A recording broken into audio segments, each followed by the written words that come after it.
William, and from the listeners. So we'll just get to this thing. So you guys ready? Mm-hmm. All right. I am. All right, let's go. What up, everybody? I want to welcome you all back to the Sox and Sandals podcast, where society, culture, history, and religion collide, and we unapologetically discuss our worldviews. It's your guy, Emmanuel. I'm back in the building, whipping it up, and I have two very special guests with me. One guest, if you've been rocking with the podcast for quite some time, you are familiar with this brother. His name is William Johnson. He is a member of Team Rubicon. And even before he was Rubicon, he was my partner back on episodes 51, 52, and 58. We did a series on toxic masculinity. But we welcome William back to the show. And William, really quickly, tell the folks a little bit about, within like 90 seconds to 2 minutes, a little bit about the work that you've been doing with Team Rubicon and what you guys are all about. Team Rubicon is a veteran-based disaster response where we go into communities affected by natural disaster and bring them back to hope. We go in and just restore some sanity to the insanity that happened due to Mother Nature. So it's a passion of mine. It's my mission trip, really. Mm-hmm. So love it to death. No doubt. No doubt. And also, we have an incredibly special guest with us. There's not one white person on God's green earth that can boast the amount of anti-racist ingenuity and counter-racist work that this person has put in. For all we know, she could be the reincarnation of John Brown, verbally shooting down one racially prejudiced justification at a time. She is the creator of the Blue Eye, Brown Eye experiment. She embodies moral honesty and intellectual integrity, and she might be one of the most constructive bullies I've ever witnessed in my life. I introduce to you Miss Jane Elliott. Jane, say what's up to the people. Well, that's a lovely introduction. I can't agree with it, but I won't stop you. You have the right to say whatever you want to, up to a point. But look, no. Go ahead and correct where I may have erred or may have misspoke. Well, I don't experiment with people. What I do is create a microcosm of society in a classroom or a boardroom or a lecture hall. And that microcosm of society, if that's an experiment, then what we have been doing in this country for 300 years is an experiment, and you ought to stop it because it's illegal and it's unethical to experiment with people without their knowledge or without their permission. So if we call what I do in my classroom an experiment, then what we are doing in the United States of America is an experiment, and I want to know when it's going to stop. That's a great question. And unfortunately, there has been a lot of unjust experimentation of Black and brown bodies, and you know, the Tuskegee experiment, J. Marion, but that's not the all same. Yeah.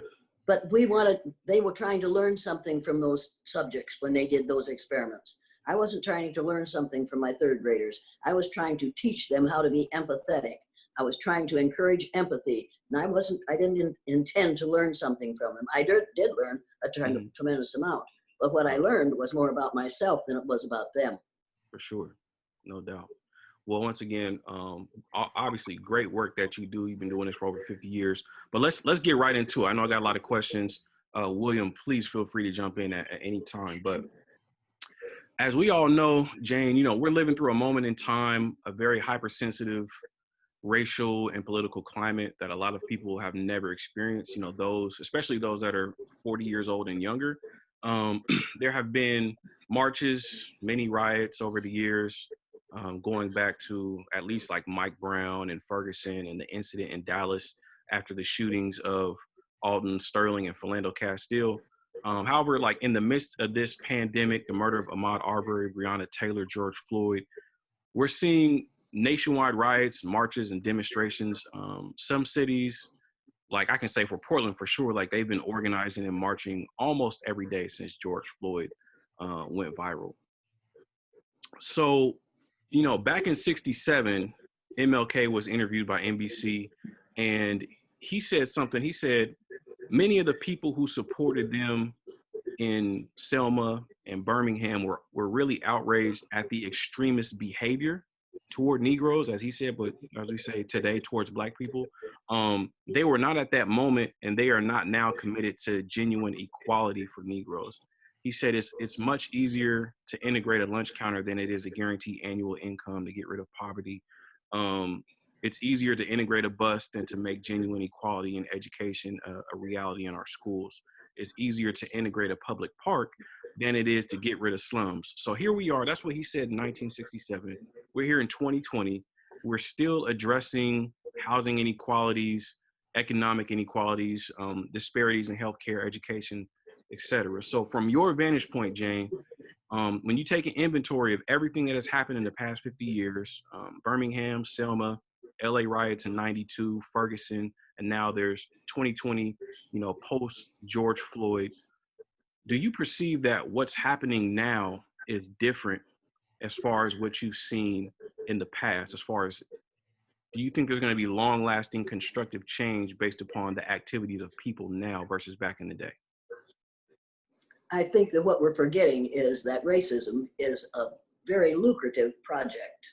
Mm-hmm. As long as you can keep a whole bunch of people down because you miseducated the whole population, then you can make money off those people by paying them less money and not having to pay benefits because you work them less than 40 hours a week, so they can't afford insurance, they can't afford good housing. You rent substandard housing to them, put them in that housing, and then near the downtown, and then when the middle class people want to come in and move closer to downtown, you kick those Black people out and you build new houses for middle class people.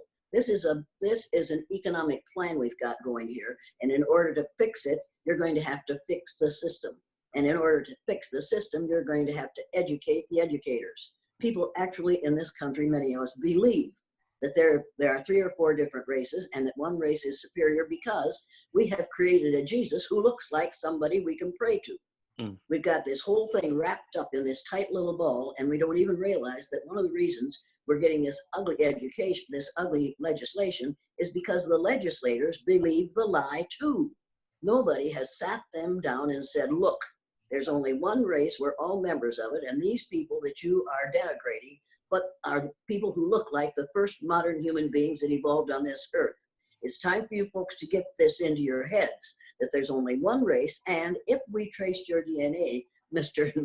Trump, I hate to say it, but because I don't want to consider him a member of the same race, but I'm afraid he is.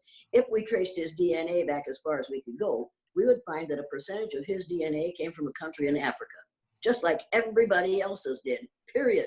It's time to get over the idea of several different races, but it's a moneymaker, and it's hard to get rid of something that's a moneymaker, and racism makes a lot of money. If you can have somebody like Bill Clinton start the 3 strikes you're out legislation, and then pick up young men, Black men off the street for very, very minor kinds of problems and throw them in jail, then because of the prison industrial complex, you can put those guys to work 8 hours a day. And if you only furnish their food, their clothing, their housing, and work them 8 hours a day, that's called slavery. We have reinstituted slavery in the industrial military complex. Make no mistake about industrial complex. It's time to put a stop to that too. And right now, for several months now, our so-called leader has been suggesting that we privatize the prison industry. That's all we need to prove that we approve of racism and slavery, is privatize the prison industry. It's a moneymaker. The prison industry is a moneymaker. Small towns like to see a prison come into their community because that means 300 people are going to get employed. It's a moneymaker. We have to realize that that's what it is. And we won't stop it until we re-educate the people who write the laws. And if you think I'm lying about that, or I don't know what I'm talking about, read this book. Have you read The Color of Law by Richard Rothstein? Read this book. It's one of the most important books you're going to read this year because it will tell you why we have so much segregation in cities. That segregation is not de facto segregation. It is something people do because they want to live with people like themselves. It is something that lawyers do because it's set by law, because the people who write the laws don't know that there's only one race. And so they're writing laws that they think people will approve of because after all, we all know the same thing. We all know that there's 3 or 4 races and we know which races to work hardest. So Did I Jane, answer your question? yes. So in saying that, how do we make that next leap to rewrite the laws? Because obviously I feel that we're missing something. I mean, go ahead. The voters, the people who vote these people in, have to realize what's happening. Those of you who know what's happening, and those of us who know what's happening, need to spend a whole lot of time saying, wait a minute, here's what's going on. Do you not realize we have to prove to people that there's only one race? And there's all kinds of proof of that. If you doubt that, then you have to look at it this way. You can't cross a cat and a dog and get a dad or a call because there are two different species. We can cross people of different color groups and get beautiful, intelligent, courageous, curious, wonderful human beings because we're all members of the same species. We have to get the idea of several races out of people's heads. And the only way to do that is by educating the educators. That means we're going to have to send these people who are going to be dealing with our children this fall, if we get to go to school. And even if we don't go to school, their parents are going to be dealing with them.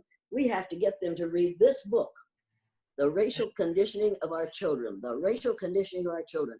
And the subtitle is Ending Psychological Genocide in the Schools.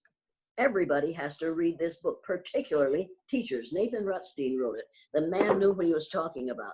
What we are teaching in the schools today is racism, and we teach it in a racist way. Any teacher who stands up in front of a classroom and says, I don't see color, needs to have some kid say, what color is your car?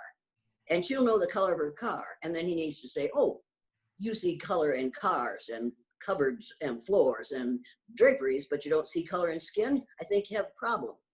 I think we have a problem when we say, I don't see color. I see you as a darker colored person than I am, but look at my shirt. What color is my shirt? White. White. Well, what color is my skin? Off-white.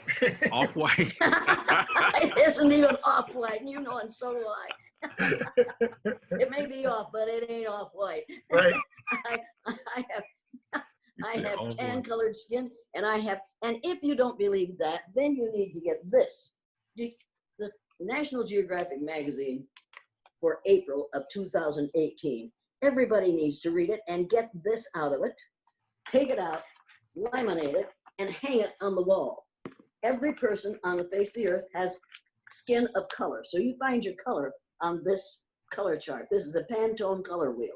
If we had one of these hanging in the schools in this country on the wall, instead of that ungodly map that doesn't tell the truth, if we put this up and say to the children, look kids, every one of you have a skin color that will match one of the colors on this color wheel. I want you to go over and find your skin color. Now, I'm not going to call you by your number on this thing. You're not going to be a number to me, but we are going to recognize that we all have different color skin, but it's all shades of brown because we all came from the same modern human beings that evolved in sub-Saharan Africa from 300,000 to 500,000 years ago. Now, what we're talking about here is ignorance, blatant ignorance. And after the age of 15, it's self-imposed ignorance. You can find out the truth by reading.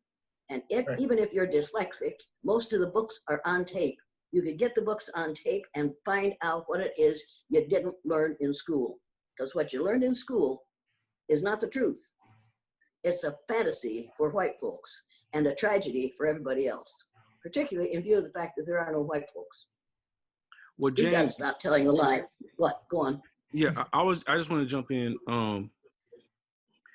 The notion of race is it's a never-ending conversation. But I agree with most of what you say. It's generally agreed that we have a common ancestor that originated in Africa. And I've also, watched other interviews that you had, and you talk about how we're like 30th and 50th cousins, and basically we're all related in some form or fashion, and which is true. And so, as scientific and as practical as it is, it's easier for someone of European ancestry to say that as look, we're all family, so let's squash this stupid stuff. Like everything that's going on is fake, it's fabricated. But it's harder for someone, especially of African ancestry, or just anyone all over the world that has been has been affected by and mistreated by racism and white supremacy. So, you know, it's not necessarily about race, the issues between people. It's really, I mean, we can take race out of it, but then there's still ethnicity, and there's still how people have been treated because of their ethnicity and where they're from. And so what we've seen over the past 500 years, we've seen Western Europeans go all over this planet on a mission of conquest. They have mercilessly subjugated, exploited, exterminated, you know, non-white civilizations on every continent. They've operated like the Satan character in the Bible. So they go and steal, kill, and destroy everywhere that they've gone. And so one can intellectually say that they're not white, but you cannot deny being European, African, Asian, Pacific Islander, etc. That's your heritage, that's your ethnicity, that's where you're from.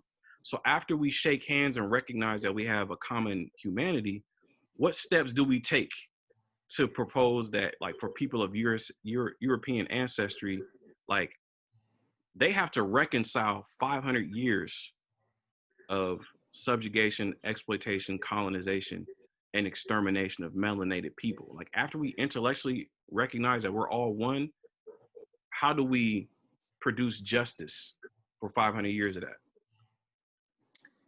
We can't change the past, but we can change what we do in the present to construct a better future. And believe me, we are going to have to. I know that people will listen to me because of the color of my skin and because of my age and because of my gender. I'm fully aware of that, and I take advantage of it at every opportunity. Every chance I get to tell white people they aren't white, that they came from the same place as everybody else did, it's time to get over it, that their intelligence is not, their skin color has nothing to do with their intelligence, but the way we treat people because of our ignorance about skin color can affect how intelligently we behave. I've watched young black boys have their self-worth destroyed by the kinds of things that teachers do to them. We have to educate teachers so that they realize that they are prisoners of the past, just like everybody else is.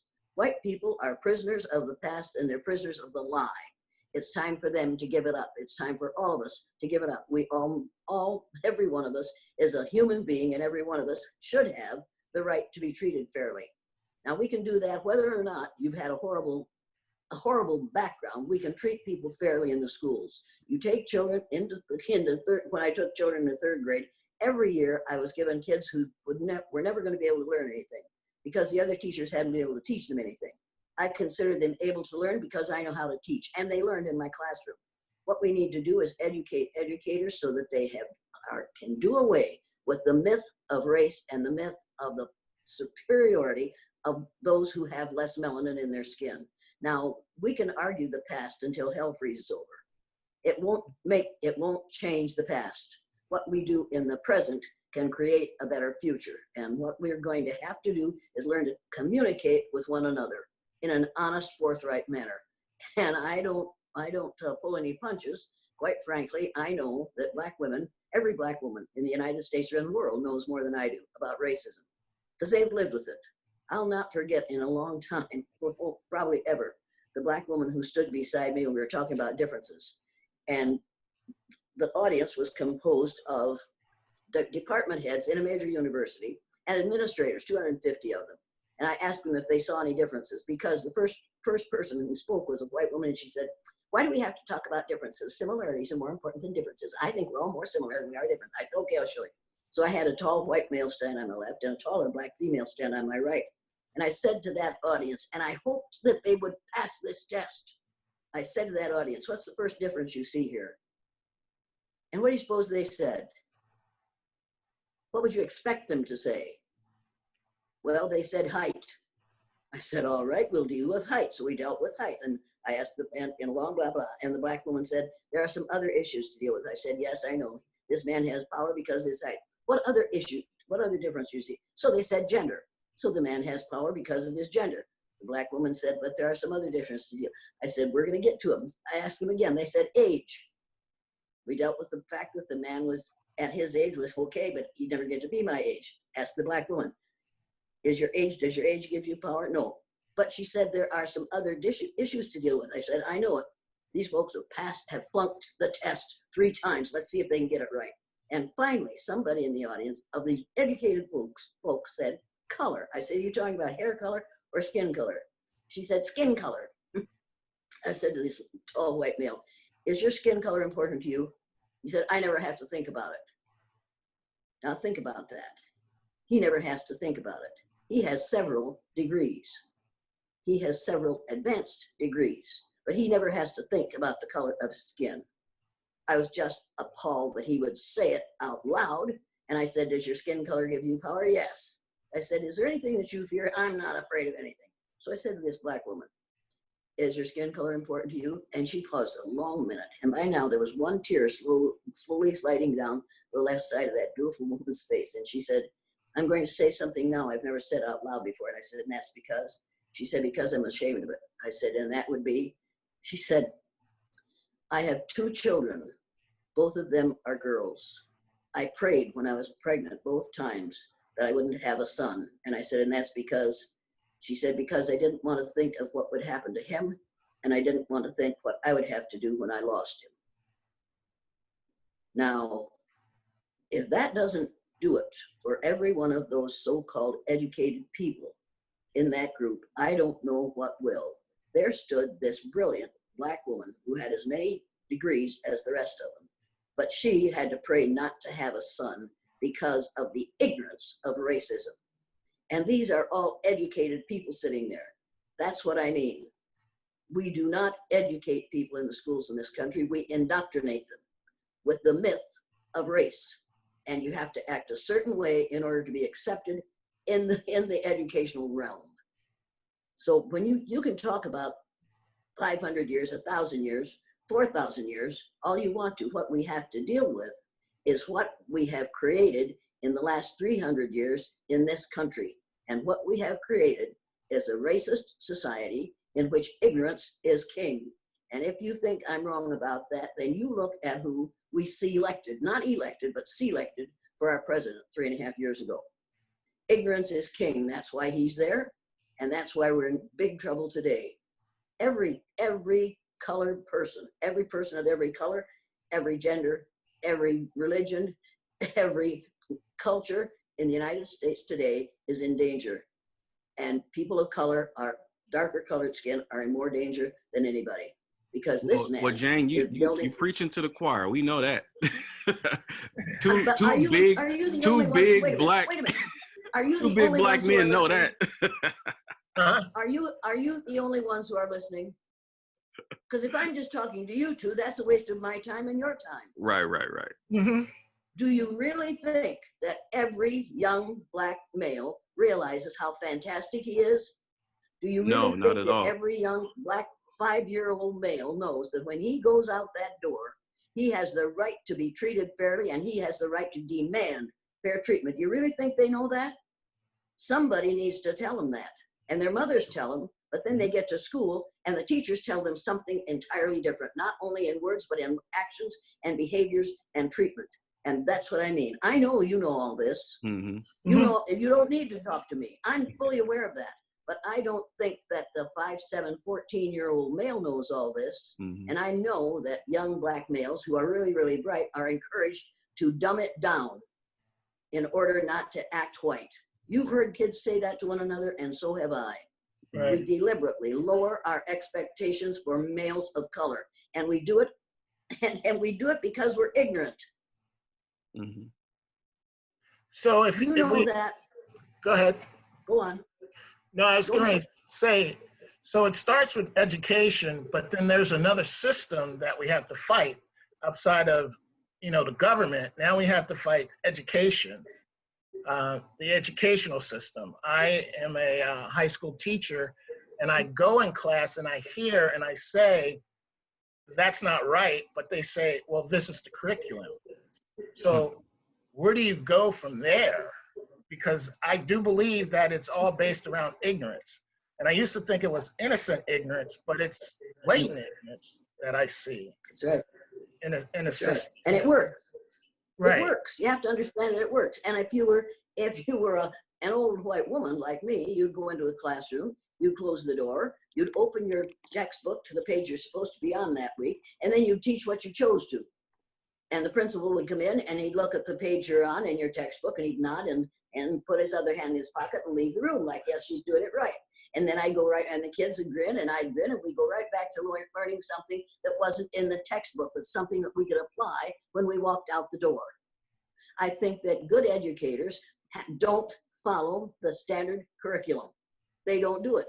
They treat the bare bones of that, and then they build on that to teach kids something that is valuable and something that will be worthwhile for them in the future outside the classroom.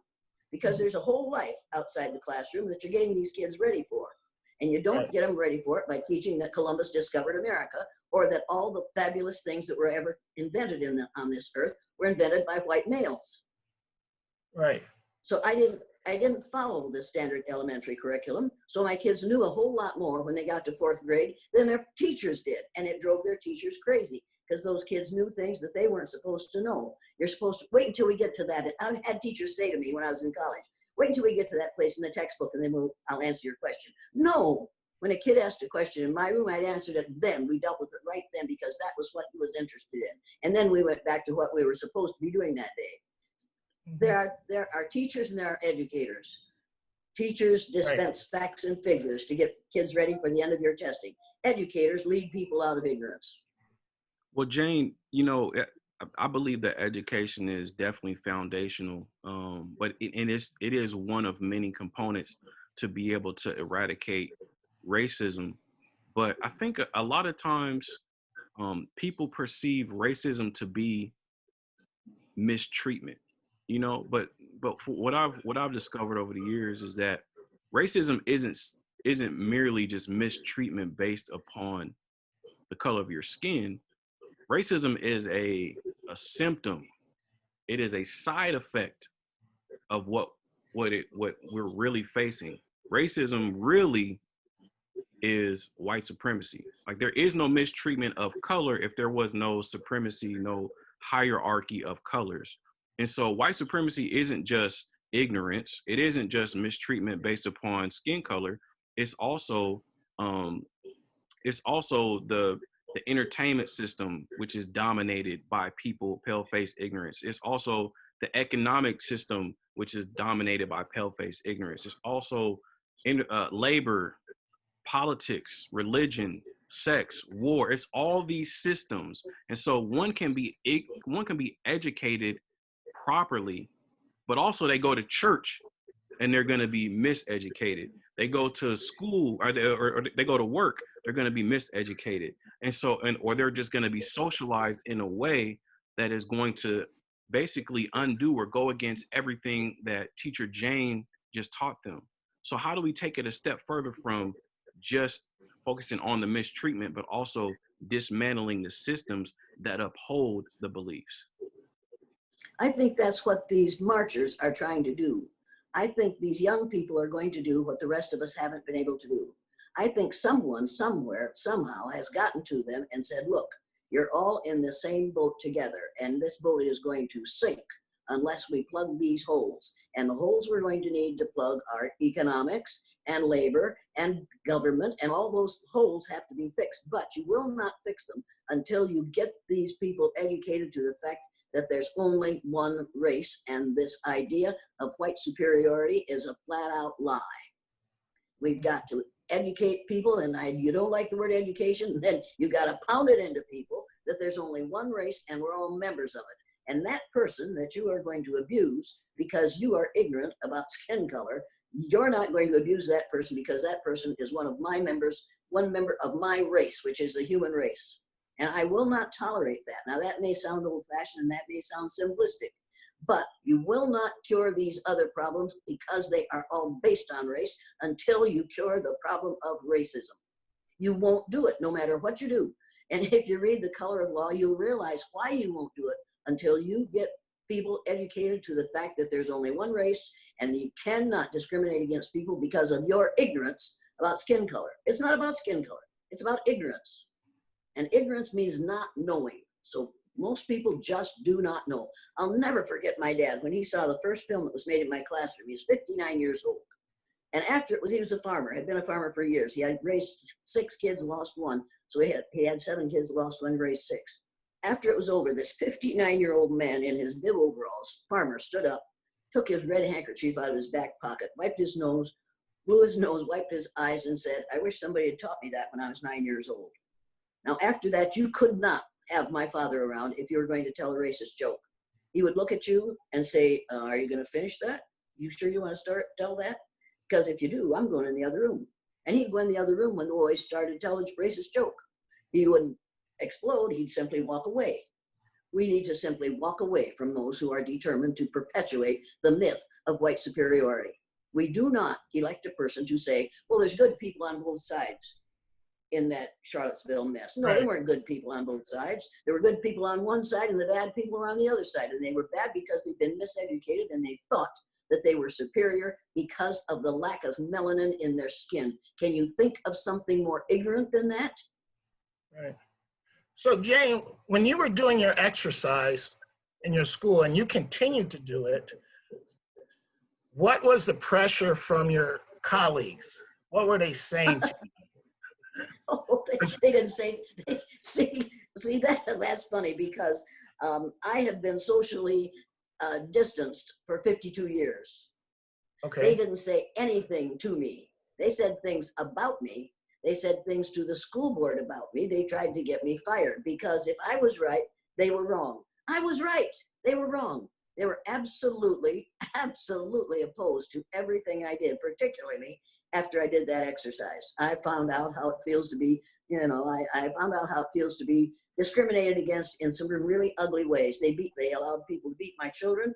My children were beaten. Their belongings were destroyed. They were physically and emotionally abused by their peers, by their teachers, and by some of the parents of their peers. My parents lost their business because of that exercise. Did I stop the exercise? No, I kept right on doing the exercise because I wasn't there to have people love me. I wasn't there to have people accept me. I was there to educate those students. And I educated them in such a way that no teacher, after the kids that came out of my classroom, made every teacher uncomfortable. Because even at the junior high level and the high school level, you couldn't say the N-word with one of my former students in the class because the kid would stand up and say, "We don't say that word in this school, and if you're going to keep on saying it, I'm going to go out in the hall until you get done." My former students wouldn't tolerate it, and they wouldn't to this day. To this day, they say that it still makes a difference in the way they see people and the way they treat people. I maintain that we could educate ourselves out of racism if we decided to. I know we could. If I can do it, anybody could do it. But you have to believe that there's only one race and that every one of these kids is a member of the human race. And by the gods of war, you had better not abuse them while I'm in the room. Right. So Well, is it? Oh, go ahead.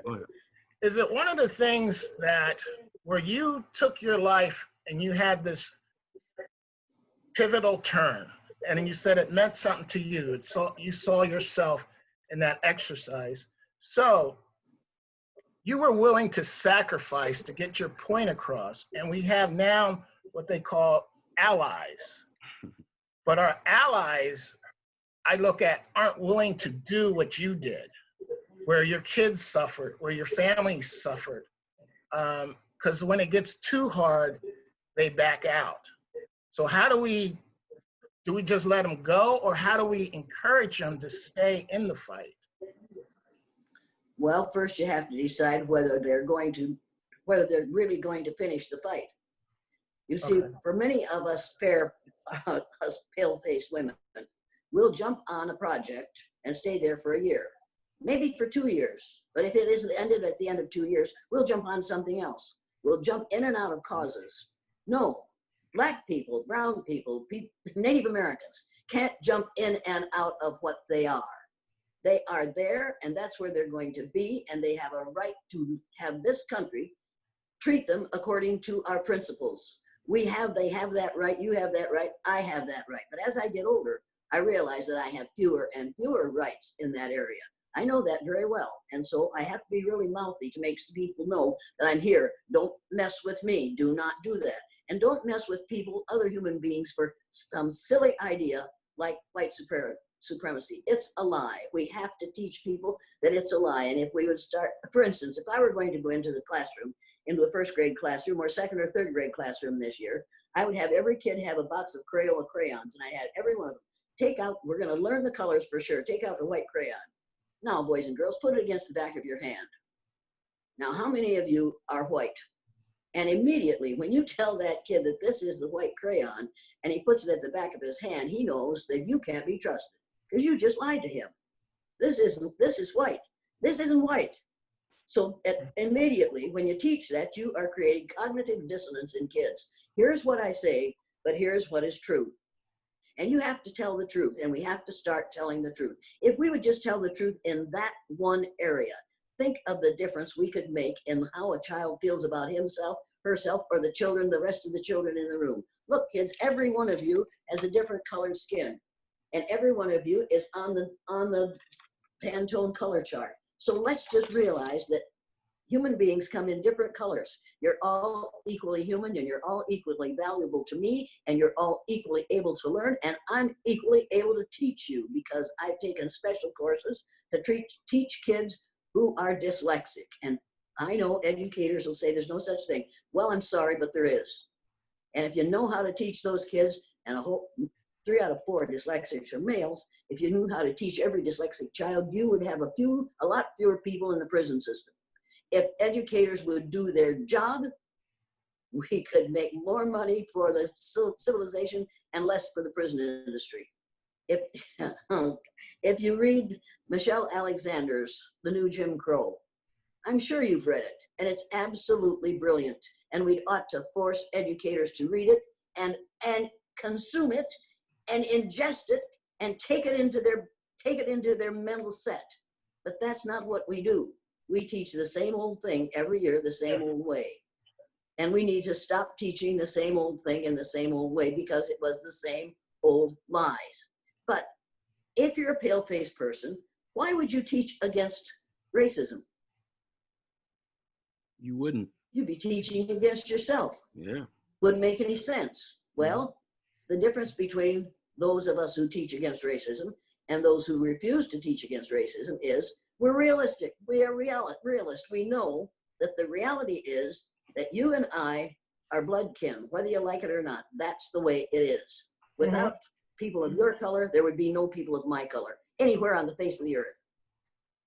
And we have to start teaching that. We have to stop talking about Columbus and start handing out, asking high school, junior and senior high school kids to read the book, Nile Valley Contributions to Civilization. Have you read it? No, I'm right now. Right now. Oh my God, it 4,000 years before the birth of Jesus Christ, black people in Egypt, and we've moved Egypt into the Middle East because we don't want to admit that all those fabulous things that the Egyptians gave us came from black people. You need to realize that we've been lied to in every way you could possibly lie. Get a picture, and I'm sure you've seen this before, get a picture in your mind of the map of the world that's hanging on practically every classroom wall in the United States. Get that in your mind. You see Greenland hanging down there in the middle of that map like a great big ripe plum? Yes. Well, then read the legend at the bottom of the map. And at the bottom of the map, there's this little legend nobody ever reads. And on it, it says, South America is actually 9 times larger than Greenland. Okay. Did anybody ever read that legend to you? No. Here is the Peters projection map. Find Greenland on this map. See Greenland up here, this teeny tiny little thing? That's the actual size of Greenland. And look at the size of South America. It is 9 times larger than Greenland. Now, does this make a difference to you? Yes. Sure. Well, do you think this would make a difference in the schools if we put this map in the schools instead of the Mercator map in the schools? Definitely. You see, when people say to me, well, it isn't all about education. Yes, it is. If you put this image, if you put the image that you have of the Mercator map in your mind, when you're in first, second, third, up to senior, high school, college, and graduate school, you see the same old thing every time, and it's a lie. If you publish the lie long enough, it becomes the truth, because then teachers teach it as if it's true. Nobody ever reads the legend at the bottom of that map. And if you look carefully at the Mercator map, the equator is 2/3 of the way down the map. So that all the white, so-called white countries are a lot bigger than the so-called countries of people of color. Does that make a difference? I think that makes a difference. You need to look up, well, just right now, Google, one of you, Google the Peters projection map, and then compare, there'll be a picture there to compare those two maps, the Peters map and the Mercator map. I'm not just talking about skin color here. I'm talking about lying to children and adults, and you go into a travel agency, or you used to, and there's a map, a wall-sized map on the wall. And on that map, Greenland is larger than South America. And in fact, South America is 9 times larger than Greenland. And on that map, the equator is 2/3 of the way down the map. So you can't teach Northern and Southern Hemisphere because hemi is a prefix that means half. And that's what Jane, the equator supposedly does. Go on. And I hate to cut you off, but you know, a lot of the things that we're talking about right now, and I'm thinking about my audience and some of the questions that they've asked me to ask you. And a lot of the questions are very similar, and obviously there's only so much that we can, only so much ground we can cover in an hour. But with Black people, you know, we don't need to be,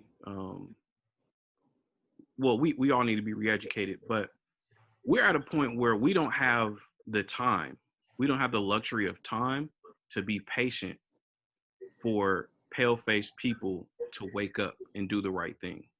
You see what I'm saying? Because all over the world, we have seen what they are capable of, whether they're properly educated or not.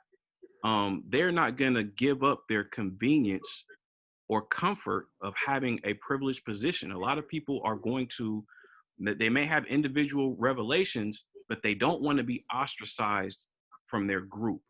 So isn't that the reality of all this? You can educate somebody all they want, but if somebody isn't willing to do what you do, you were willing to be ostracized from your group. Everybody's not built like that, Jane. And so why do you think that Black people should have the patience to wait? Or do you think that we should have the patience, in your estimation, because you know you see us as all family, do you think that we should have the patience to wait for pale-faced ignorance to somehow have some revelation? Absolutely not. Yeah. I don't think you should have the patience to wait. And I think that those young people out in the streets all over the world right now are proving that you'd best not have the patience to wait, that those young people haven't had to wait much, maybe 18, 24, 30 years. Mm-hmm. But I know Black people, and so do you, who have waited for 95 years and still don't have it. So no, those kids aren't going to wait. They're going to say, we're going to make the difference, and we're going to make it now. And I'll tell you why they're going to. Because white folks are scared. They're scared to death right now because they know that in this country, within 30 years, white people will be a numerical minority in the United States of America. That's it. That's the truth. And that's the reason pale faces are getting really scared. We can scare them into making a change because every time I do a speech anywhere, some pale-faced woman says, if they get power, aren't they going to want to treat us the way we've treated them? And that's the major fear that's going on right now. And what we have to do is convince young males and females of color that they can handle this situation. They can do it better than it has been done. And the way they're going to do that is prove to people who pale faces that we don't want to get even with all of you. I asked that when Angela Davis and I were on the same panel, and some woman asked that. I said, well, let's find out if they all want to get even with all of us. Well, every person in this room who considers himself or herself a member of the Black race and wants to get even with all white folks, if you want to get even with all white folks, please stand. 3 young Black males stood up, and the rest of them turned and looked at him like, are you crazy? And this white woman looked so much more comfortable. I said, now see, they don't want to get even with all of us. But let's be honest about this, shall we? Well, every Black person in this room who wants to get even with 1 or 2 white people, please stand. They all leaped to their feet, shouting and laughing and high-fiving one another and tickled to death. And I said, here's the problem. Here's the answer to the problem. If you want to be treated fairly in the future, treat people fairly in the present. Behave in such a way that you aren't one of the 1 or 2 they want to get even with. Now, I think that Black children don't realize that what we call white people are only 25% of the population of the earth. 25% of the population of the earth is composed of pale faces. The other 75% is composed of people who are more colorful and more intelligent and more so-called Christian, more moral and more capable and more creative. And they aren't allowed to show any of those because we compare them to people and force them to live down to our lowest estimate of them. A drunken man, white man lying in the gutter can say, well, at least I'm white, because being white seems to be all right. It isn't. We all know it isn't. We all know that we've lied and we've cheated and we've stolen, and we are right now, as always, attempting to build an empire. I realize that's what we do. But the difference is now we have instant communication. Now we can see people like you two, and people like, oh my God, Barack Obama, and people like mayors, many mayors in the United States, and a number of governors who are people of color. And they're doing the job, and they're doing it well, which proves that the things we have been telling people all these years were a lie. We have proof all over the United States and all over the world, but certainly all over the United States, that we have lied and been lied to. We can recognize the lie and refuse to cooperate with the lie. When a black kid goes out of the house, and for the most part, they go out of the house feeling good about themselves because they got good parents. They get to school and they get their self-image chopped to pieces in a hurry. It's time to stop the chopping. And you stop the chopping by educating the teachers to realize that if this kid feels abused because of your ignorance about skin color, you need to change your behaviors and change it within the next 6 weeks. Because if it hasn't changed within the next 6 weeks, you'll be looking for another job. Administrators, I took courses in how to be an administrator when I thought I wanted to do that. And the professor said, what would you do? I said, here's what I do. I tell that teacher, you've got 6 weeks to change your behavior. If I don't see growth in the next 6 weeks, I'm going to see to it that you find employment elsewhere. And the boys in the class were just, I listened to that witch. And I didn't say witch. And the professor said, and that's exactly the thing to do. That's exactly what you need to do. You need to stop teachers when they're doing it and say, if you don't show improvement within the next 6 weeks, I will look for someone to take your job. We don't insist that teachers do the right thing. They are members of the union. And because they're members of the union protects its weakest link. That's going on in unions all over the United States. We need to say, all right, you're a member of a union, but we're going to get with the people who are the head of the union and say, these are the things we expect of our teachers. Whether or not they do these things is what their jobs will depend on. We have to have principals and superintendents with backbones, and we have to have teachers who are willing to be sponges and soak up information and soak up learning, and so that they can give that to the children instead of the garbage that we've been teaching up to this point. It's one of those things where I get the education, but what I'm also noticing now, people are waking up like half the world didn't know what Juneteenth was. But after our president told him, then we all knew. Yes, he said, right. He made it famous. Oh my God.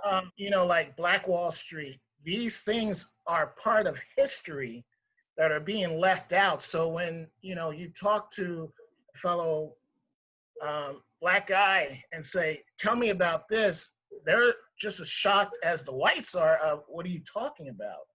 And then you see that, so we talked about Juneteenth, now we're going to make it a holiday. So I always feel that they're always throwing scraps. We'll give you this holiday, but we're not going to change. And to me, I think it's time for us to say, we're going to take this scrap and we want more. Like when they're trying to defund the police, they're throwing little bits. We'll give you the anti-lynching, but we won't give you, the indemnity. So how do we fight against that besides just saying no? I worked with a group in Australia, and 3 of the members of the group were members of the police department, 2 males and 1 female who was, I think, a little older than I was. And after the exercise was done, the woman was crying and the 2 young men were just shocked and shamed and embarrassed and said, we didn't know, I never knew. And I talked to a man from Australia yesterday who has sent me a list of things that happened at the hands of the police departments in Australia. These are things that they didn't know. They didn't know how it felt to be in that position. No pale-faced person has any idea how it feels to be judged negatively on the basis of a physical characteristic over which you have no control for a lifetime. When I put people through that exercise, they know I'm the only one who's doing it, and it's only in that one setting, and they know it's going to end when I go home or when they stomp out of the room, which some of them do because they can't take it. Pale faces can't take for an hour being treated unfairly on the basis of a physical characteristic over which they have no control. So they leave. And then we talk about the fact that they have the freedom to leave. What we have going in this country needs to end, and it needs to end now, but it will not end until we have people in the police department who have to go through the kind of treatment that blacks go through at their hands all day, every day. And they won't know that until we have teachers who force them for a day to go through what black boys and girls go through every day. And somebody will say, and they always do, oh, God help me. Some liberal white female invariably will say, how dare you put those little children through that horrible exercise for a day? You have traumatized those children. And when I say to them, how dare you put children of color through that exercise for a lifetime? Doesn't that traumatize them? And every time that female says, that's different, they're used to it, they can take it. I've had people say that to me in working for US West Direct, Public Service of Colorado, all kinds of corporations, all kinds of places. We have people saying, that's different, you're used to it, you can take it. I can't take it, I'm not used to it. That's what they say. And it doesn't occur to them. For instance, when people in Riceville found out that I was doing that exercise with my third graders, up at the coffee stop, these grown men said, why is she doing that in Riceville? We don't have any racism in Riceville. We don't have any N-words. And he didn't see that, and neither did anybody else see that as a racist remark. You can't say we don't have any racism and then say we don't have any of those people. It's like saying we don't have any sexism because we don't have any women. Get real. You see, it's the common vocabulary. We are using 15th and 16th century vocabulary and philosophy to deal with 21st century problems. Mm-hmm. And I think that anybody who's going to insist on maintaining their idea of white supremacy then has to go back and dress the way they did in the 15th century, travel the way they did in the 15th century, get their information the way they did in the 15th century, eat the way they did in the 15th century, and have that kind of medical system. I think if we're going to live in that business, then that's what we need to do. And you know, and I know, that the reason we have made progress on the face of the earth is because of the brilliance of a whole lot of people of color. Right. Jane, don't you think that what's going on and what has been going on is not necessarily ignorance because nobody told me any better? Because you just explained, and also I've seen in the exercises that you do, people just flat out deny their position, or that they've been, or that someone else's discrimination is worse than theirs. But doesn't this all come down to survival? You know, doesn't this really come down to the fear of genetic annihilation? If I allow myself, if I allow everyone that is melanated an equal playing field, a level playing field, then I won't be able to compete with them. I won't be able to stay in control and stay in my privileged, nice position, because no group wants to give up their privilege. And so isn't this about, you know what, if I keep them here, then I can survive, because I know that my numbers are down all over the globe. I know that we're not procreating and reproducing. I know that the sperm count is low in males of European descent all over the globe, and it's been decreasing. Just like Brexit, I know if I continue to let immigrants come in, then melanated people are going to outnumber non-melanated people. They outproduce us. So isn't this more or less about genetic annihilation? Not just because I'm ignorant. Do you even think that the average person walking down the street even knows genetic annihilation? No, it's subconscious. It's subconscious. Wait a minute. We can talk about subconscious bias and conscious bias until hell freezes over, but that won't solve the problem. And we can use words of 4 and 5 and 6 syllables, and that solves the problem. You're going to have to talk in the language that the average human being in the United States understands. And here it is. You either change your behaviors today, or you're going to suffer greatly tomorrow. If you want your children to survive in the future, you better change your ideas about miscegenation, because the hole in the ozone layer is getting larger and larger. And as the hole in the ozone layer gets larger and larger, more and more sunlight enters our environment, and more pale faces are going to suffer from melanoma, which is a skin cancer which can spread throughout your body, which happens because you don't have any protection from the dangerous rays of the sun. Now, you can tell that to people in 1 and 2 and 4 syllables, and they can understand that, and then they can say, oh my God, maybe I better be nicer to these people who are going to be running this show in the future. If people your age who are pale faces want to survive to be my age, they better change their behaviors now, because by the time you're my age, you will be in a majority group instead of the minority color-wise in this country. That's a fact. We have to stop.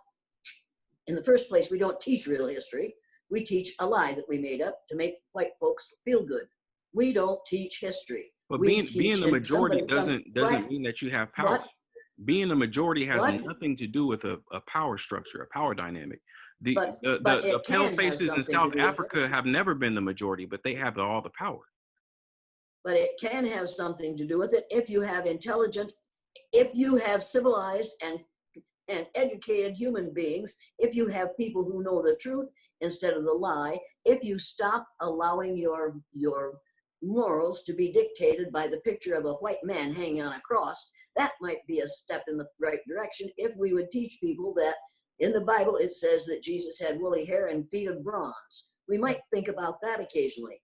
This miseducation starts pre-birth and it continues until after you're dead. We need to make pale-faced people aware of the damage that is being done to them by their own ignorance.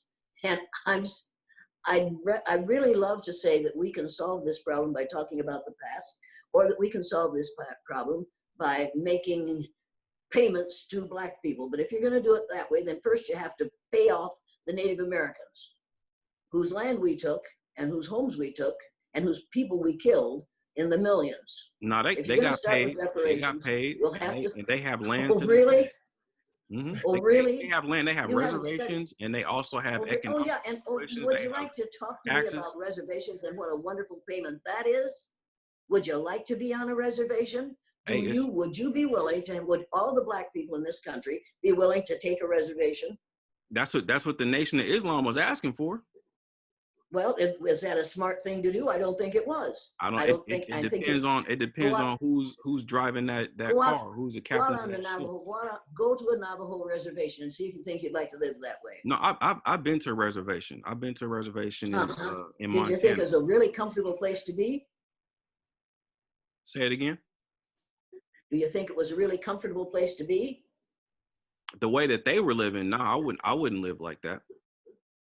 Oh, but okay, but the whole planet is a prison for Black people. So like it can't get any worse for Black people. So you can't. I'm not gonna look at somebody else and say, oh shoot, like I don't want my own land. I don't want a shot at that. I would never say that. A Black person is not gonna say I don't want to have a chance to create my own civilization and my own society. Everybody wants that chance, and everybody deserves that chance. And Black people deserve reparations in the form of land, in the form of cash payments, and in the form of some type of tax consideration.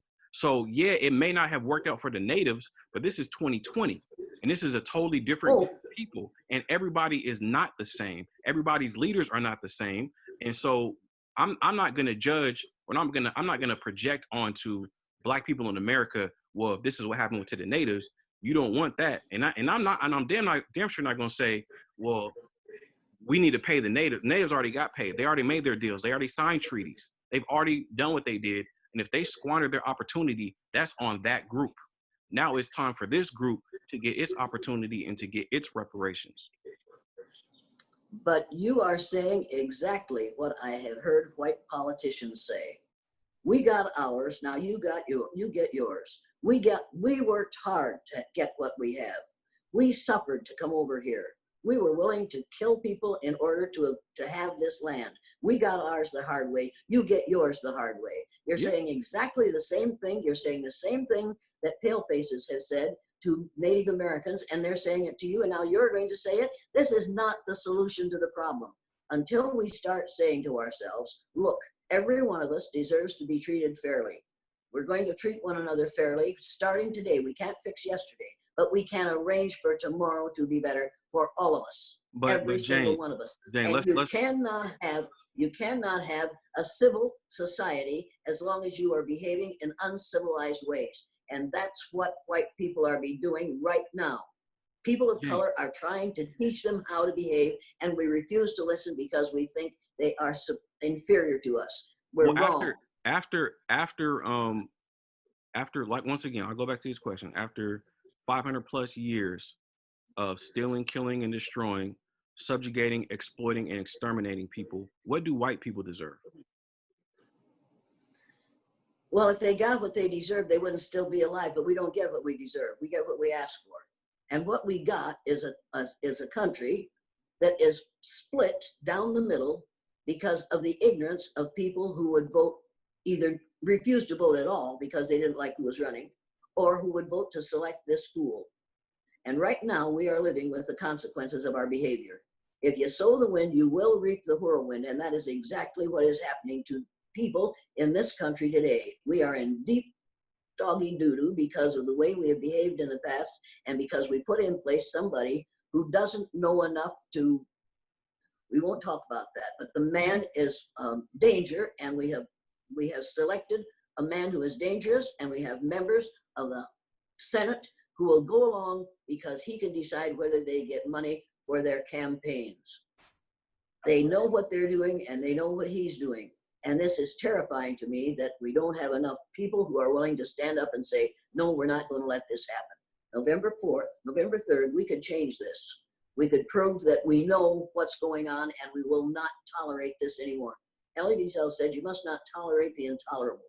If it's intolerable for my cousins of color, it's intolerable for me. I won't tolerate it. I don't have to tolerate it. And you can argue with me until hell freezes over. I still won't tolerate what we're doing in this country. And I will not sit idly by while people say it's all unconscious bias. Unconscious bias or conscious bias, we need to be taught the truth instead of the lie. And we need to be forced, we need to, instead of teaching the 3 R's of reading, writing, and arithmetic, and only one of those begins with R, we need to teach rights, respect, and responsibility. If we taught rights, respect, and responsibility, we wouldn't have to worry about color. We wouldn't have to worry about racism. You deny somebody their rights when you treat them unfairly because of your ignorance about skin color. You have not given them their rights, and you haven't respected their rights, and you haven't shown them any respect. Every human being on the face of the earth deserves some respect, and even that one in the White House deserves some respect, and we are responsible for the way we behave. What happened in the past, I can't fix, but I am responsible for fixing what I can in the present. And I'm not going to deny that it's happening, and I'm not going to say, well, we made a lot of money off these people in the past. I am saying we need to stop making money off these people in the present and see to it that we divide the spoils of war up among all of us. And the United States of America is the spoils of war. And I'm tired of hearing this country called America, because America is everything from the northernmost point of Canada to the southernmost point of South America. And you can't build a wall on the southern border of the United States to keep all the Americans, only Americans in, because you'd have to, there's a lot of Americans south of the border of the United States. We have shallow thinking because we are encouraged not to think too much. Adolf Hitler said, lucky the ruler whose subjects do not think. And that's what's going on in this country today. And Marshall McLuhan told us it was going to happen. He said, you put your kids in front of a television and you're going to have children who don't think. And that's exactly what we've got going on in this country today. These kids are screen afflicted. They're screen addicted. They are addicted to something on a screen. They are not addicted to reading. They are addicted to something on a screen, and so are many of their parents. So you want to change the situation? Number one, get kids off the screen and get them into books. Number two, teach their parents the truth about race. Number three, re-educate the educators. You can solve a whole lot of problems by doing that, but be careful, because once you get people out there who realize this is all a lie, they're going to upset this apple cart. And that's exactly what's happening all over the world right now. People are determined to upset this apple cart because it hasn't been good to a whole lot of people. So Jane, would you, I know your answer, but Then why ask it? because I got to hear it from you, you would do this all again, wouldn't you? You would do this all again. Like if God gave you a mulligan to say, do your life over again, you would do it. You would do this fight again, wouldn't you? Absolutely, I would. Absolutely. I'd marry the same man. I'd put those kids through that exercise. The only thing I'd do different is I would make sure I got my children out of that school before I did the exercise. Or I'd warn my children about what might happen to them. And I would say to them, look, we've got a bunch of ignorant people here, and they're going to come down on you like ducks on a June bug because of what I'm about to do. My husband warned me. He said, you're going to lose your job. I said, well, if I lose my job because I teach the truth, I don't want to teach in Riceville. The school board threatened, and the superintendents, I had 3 different superintendents, 3 different principals. I do the same thing again. I would do it more, and I would do it every year, and I would insist that the teachers go through the exercise. If I could put every educator through the exercise, I could change the face of humankind because I could change the way they treat people. Right. And most people of color have been through the damned exercise. Yes. You know it, and so do I. But Right. we pale faces haven't been through the exercise. And I've had men wear contact lenses, yet contact lenses, blue-eyed males come into that exercise wearing brown contact lenses because they didn't want to go through the exercise as blue-eyed people. And as God is my judge, we've had that happen. And Linda Giller has stood there beside me and say, that guy's a brown eye. Not today. He's a blue eye. Not today. He's wearing contact lenses. We've had that happen because white folks know what's going on and they don't want to have it for their own. It's all right for it to happen to somebody else because they don't see people as other than the other. They don't see people as one of ours. They see them as the other. We have to teach people that they are not the other. They are part of this race. We are all part of the same race. And when we get that into their heads, you're going to see a huge difference in the way we treat one another. Jane, how close do you see the world going to your ideal? Like when you started this in 1968 on the, right after MLK was assassinated, and you're like, I want the world to look like this. If the top of your mountain was on a scale of 1 to 100, if that's 100, where do you think we're at in our progress to getting to the top of that mountain on a scale of 1 to 100? About -4. 4? Okay. You said -4? -4. Yeah, we underground right now. Okay. Yeah, I don't see pie in the sky. Right. I'm not this, well, everything can be great. No, and even if we get the race situation solved, we'll still have wars and rumors of wars. People will fight over religion, or people will fight over economics, or people will fight over anything, and there'll always be something we can fight about. Mm-hmm. Fight about something you can change. Mm-hmm. Don't fight about skin color. Yeah. You can't change it, and it's time to stop fighting about it. Mm-hmm. And all these other things that we do, all these other ugly little things we do, we base them on how we are allowed to treat Black people in this country. If it's all right to treat George this way because he's a person of color, then why isn't it all right to treat this person who's Jewish this way? Why isn't it all right to treat this person who's gay this way? It's all, if we can do it to this person, why isn't it all right to do it to these others? I'll tell you why. You choose your religion and you can hide your gender, but you can't hide your color and you can't choose it. And it's time for us to start realizing that and put a nonsense to just one. I just want to solve one problem. Right. But okay. You would be amazed at the problems you would solve by solving that one. Yeah, that's real. That is, you got a point there. I know we up against the clock. William, you got any final questions? No, I just have a question of fun. How was it to meet Killer Mike? That was fun, but I'll tell you, it was just as much fun to meet Tip Harris. That was even more fun. You go to one of those concerts, it's ruined my hearing forever.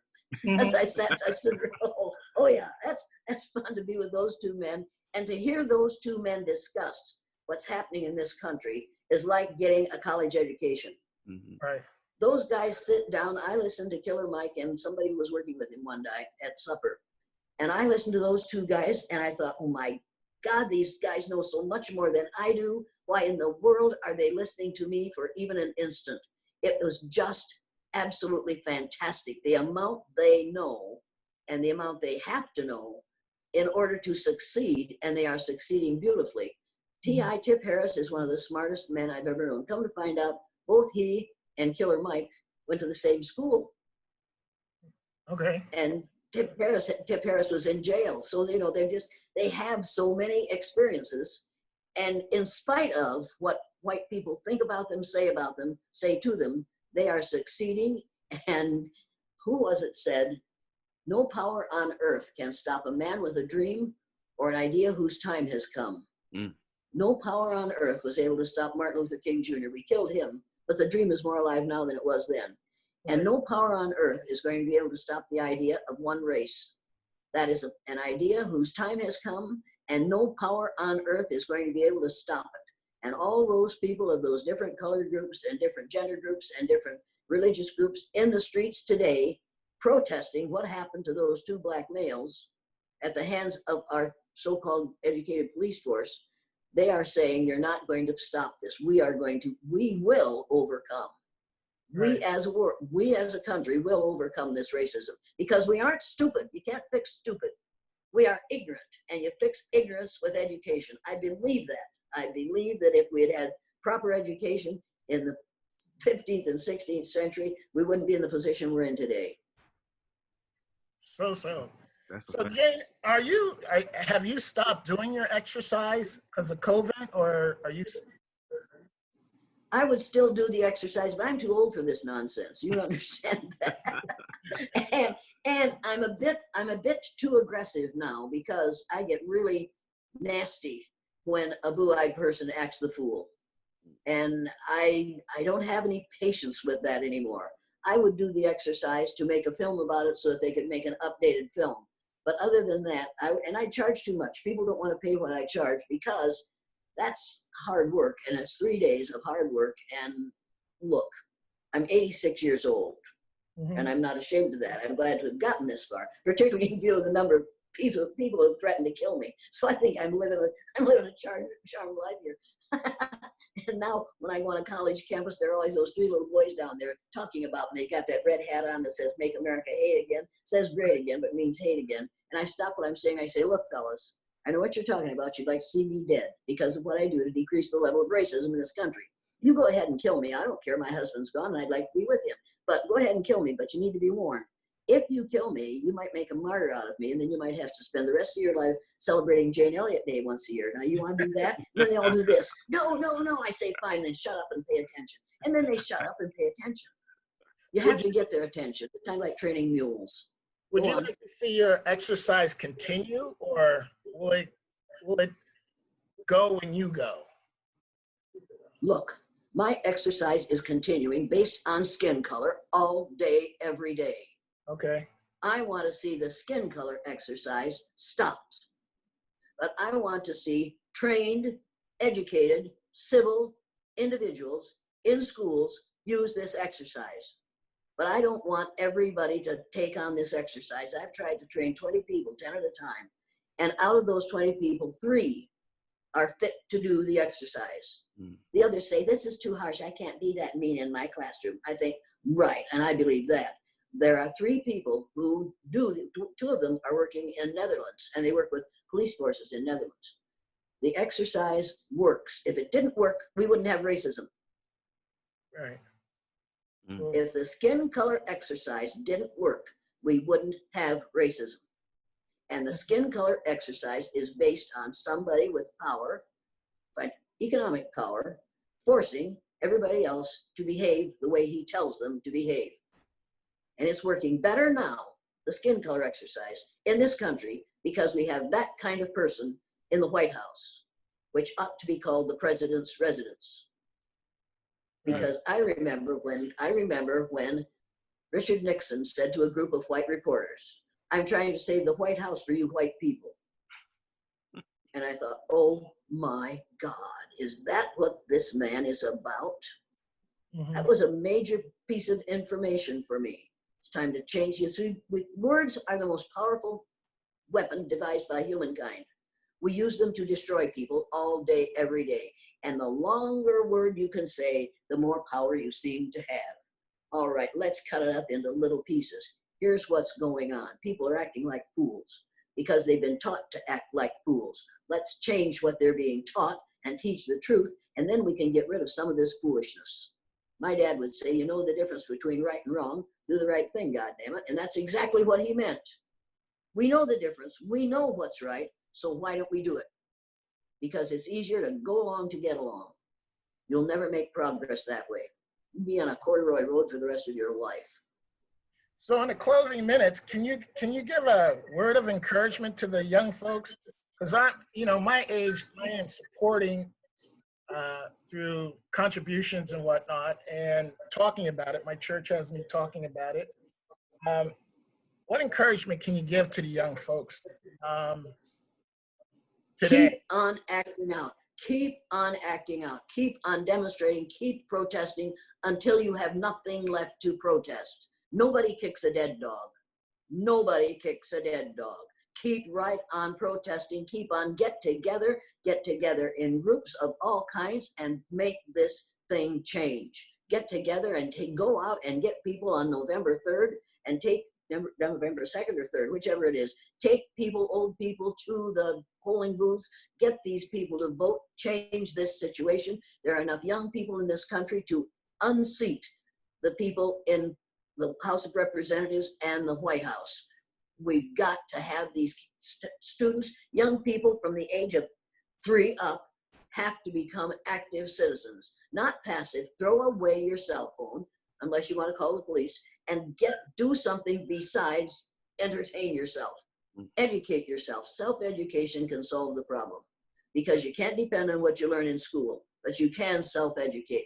Go to my website, download the printed learning materials. The first is a set of commitment of typical statements that white folks make that think they're not being racist. Then go to the clarifications of those statements, how they are perceived by those who hear them.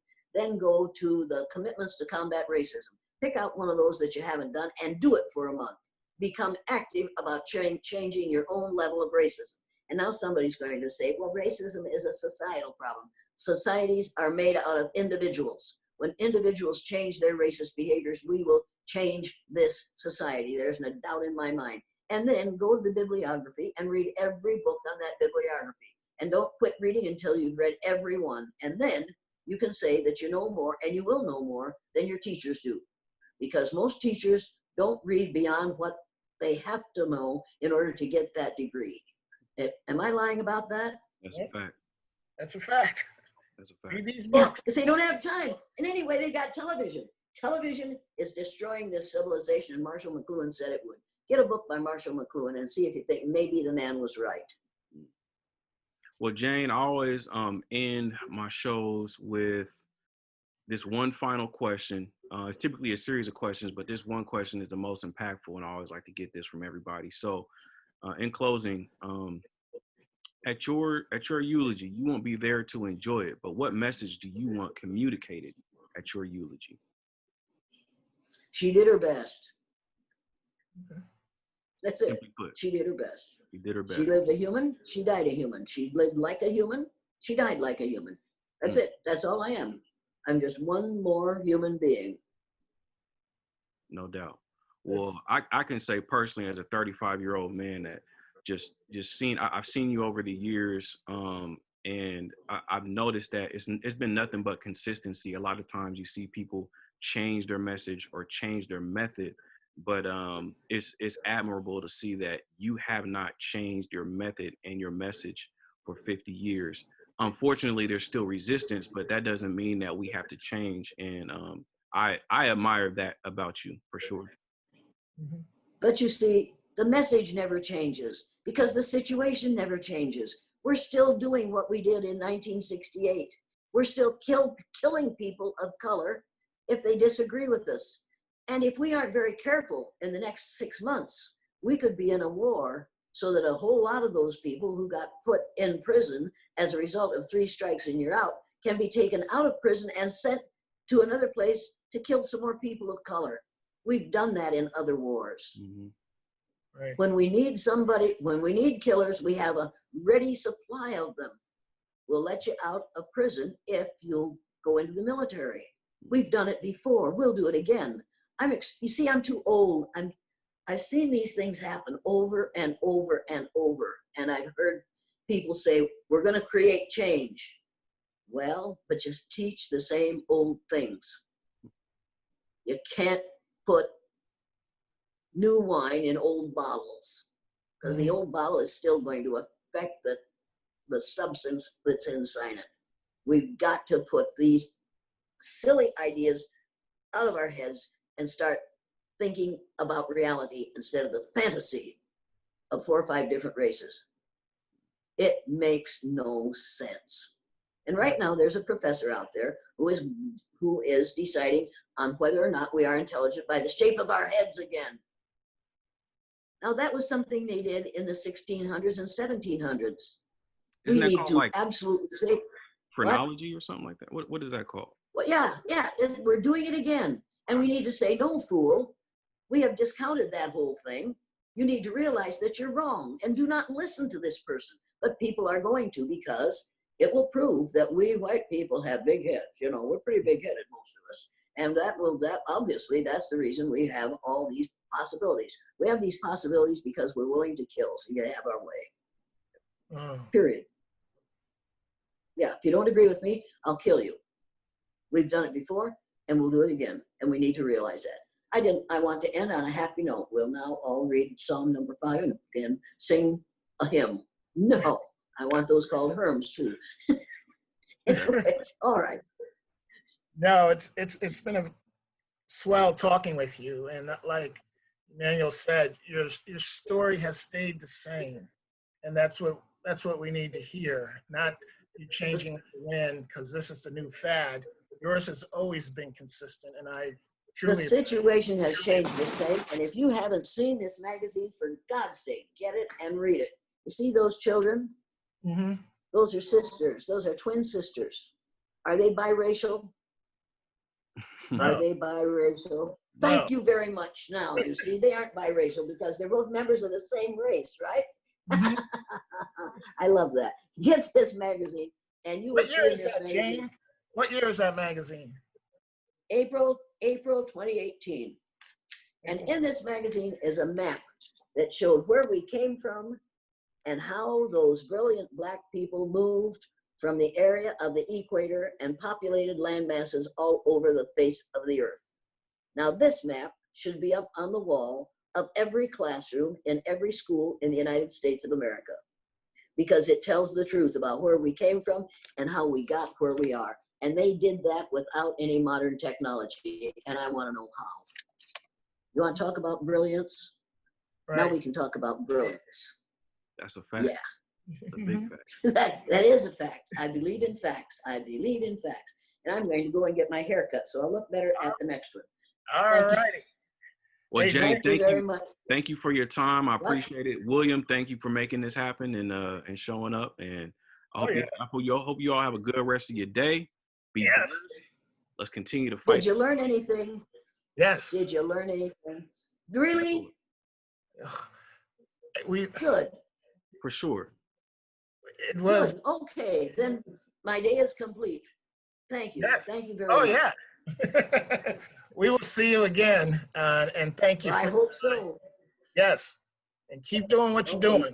We are going to do the same. Well, I will, because the rest of them will keep doing what they're doing. So I'll keep doing what I'm doing. I figure I'll have this until I die. Okay. Okay, we'll talk again then. All right. All right, Goodbye Jane. now. Take care of yourself. Bye now. All right. You too. Bye now. Bye-bye. Woo! I tell you. That was hard. That was hard right there. I like that. Why was it hard? No, I mean, like, that was good. That was dope. Like, it was hardcore. It was solid. Like, she said everything that I expected her to say. Mm-hmm. But then, we were able to challenge. I wanted to challenge a few questions and ideas I heard it. I heard it. Because you know, she's an educator, she's a teacher, she's been doing this for so long. And as you know, she has her set things that she's gonna say. Right. So we were able to get into that, but then also stretch and pull and bring some other things to this conversation that she brings. Mm-hmm. Because I didn't want you and I's conversation with her to be like everybody else's. And so Right. I think we did that, and we were No, able you to stretched it. some good I was direction. like, okay, let me see how she responds. But you know, like you say, she's been doing it so long, and she has not her set ways, but her platform is education. Right. You know, that's her platform, is education, which is her foundation. Mm-hmm. If that goes, then the rest should go. You know, Right. but it was a good time. That was really You good know, time, man. So what you up to now? It is 9:25. I need to eat something. I ain't ate no breakfast. Okay. So yeah, just eat something and just listen back to this, play it back, chop it up, There you go. you know, and just start creating content from it, man. But I appreciate you, man. This was Hey, huge. This is clutch right here, man. no problem. Like I said, as I do my research and connect with people, you know, I'll just pass them your way. You know, I know you say you're going into another direction, but it's always good to get some people on tape. No, for sure. I mean, this is still a part of the equation. I'm going in, I'm broadening my horizons, but this is still like the foundational core of what I do, is having these conversations and sharing it with the public. And now it's my time to create more content out of these conversations, because like over 3 years of these types of conversations with people like her and yourself and Linda, man, it's just a wealth of knowledge that's just spread out here. So I'm trying to condense it, you know what I mean, concentrate it, and give it to people in, you know, smaller doses, but more constructive doses.